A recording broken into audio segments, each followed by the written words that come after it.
Good day, I'm Lorraine Mendez, and this is your JIS News for Tuesday, September 5. The Zone of Special Operations, ZOSO, is still in effect for Mount Salem and its environs. The ZOSO Communications Unit sought to clarify news reports that police and soldiers had left barricades and checkpoints unmanned.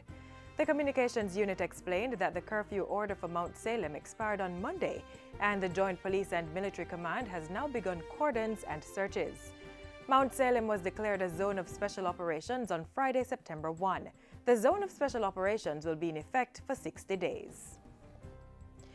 Meanwhile, the Zone of Special Operations Communications Unit is reminding members of the public and residents of Mount Salem to utilize its customer service hotline number, 1-888-225-ZOSO. That's 1-888-225-9676.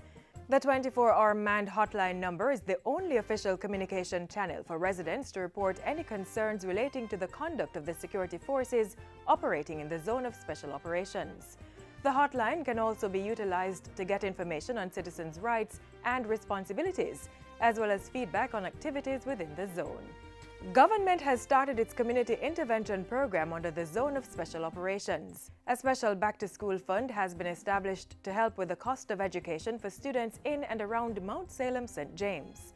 Prime Minister Andrew Holness says the Joint Command and the Community Intervention Committee of the Zone of Special Operations will assist students in partnership with schools.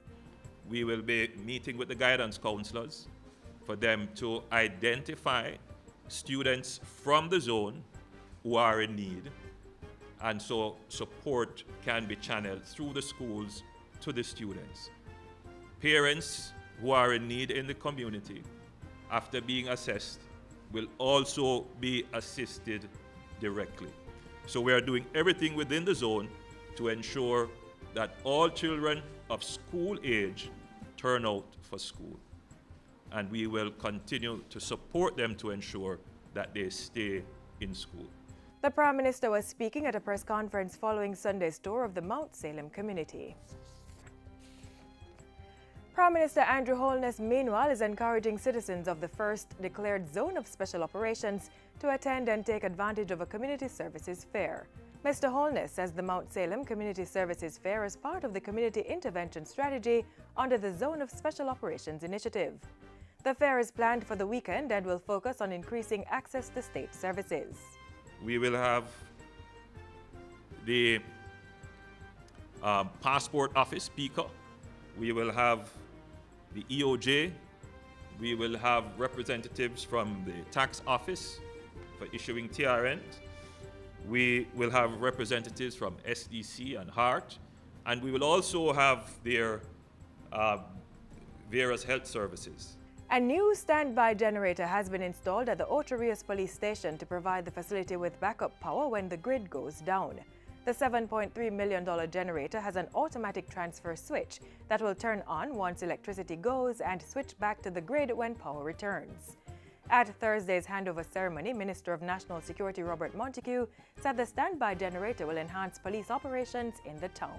Ocho Rios is one of the 5 towns in the country that have CCTV coverage, and we wanted to make sure that at all times the CCTV cameras will be up. Because as we have 37 cameras in Ocho Rios, and they have been a great help to the police officers in detecting crime and in preventing crime. Recently, they detected somebody trying to break into a car, and the police was able to respond and prevent that crime. And finally, Jamaicans are being reminded to keep abreast of weather developments and be prepared to take action in the event of a hurricane. The reminder comes as the Office of Disaster Preparedness and Emergency Management, OPM, and the Meteorological Service of Jamaica continues to monitor Hurricane Irma as it moves towards the Caribbean. Though Hurricane Irma is not a threat to Jamaica at this time, OPM says citizens need to be aware of the uncertainties in weather forecast. OPM is also advising citizens to continue to monitor updates from the Meteorological Service of Jamaica and the National Disaster Management Office. Hurricane Irma is expected to remain a powerful weather system into the weekend. And that's it for JIS News today. I'm Lorraine Mendez. Thanks for watching.